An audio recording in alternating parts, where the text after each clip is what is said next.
If you're learning piano through something like Flowkey or Simply Piano, you may want to connect your digital piano or your keyboard to your laptop or your tablet so that you can get feedback as you're learning. In this video, I'll show you how you can connect your keyboard to your learning app and what kind of cable you might need to do that, depending on the type of device that you've got. If you're new here, my name's Emily, and on this channel, I share tips to help you make music.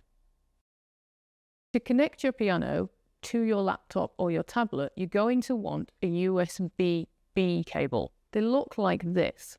So like the square-ended cables, which you've probably recognized from putting into a printer. These go into the back of your keyboard. So we're going to take a look now around the back of my piano to see what the ports look like so that you know what it looks like on yours. These are the ports on the back of my Yamaha P145. You can see here this square socket is where the USB-B cable will go into.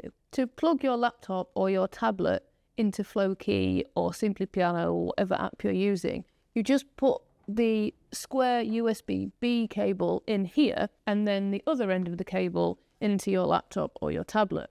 So let's take a look at what those ports can look like now, because they can be different depending on what type of device you've got. These are the ports on the side of my laptop. So you can see I've got this little rounded sided one, that's a USB-C, and then I have these two, which are USB-A types. The cable that I bought to connect my piano to my laptop and my tablet actually has two ends on it. It has a USB-C and a USB-A, because I wasn't sure which one I want to use to connect it, depending on what I was using the other ports for on my laptop. Looking now at the port on my tablet, this has the little rounded one, so it's a USB-C. If you have an iPad, the ports can look very similar to a USB-C type port from the outside, but you'll know that it's an Apple cable type that you need if the cable that you use to charge your iPad looks like this, in which case you'll want a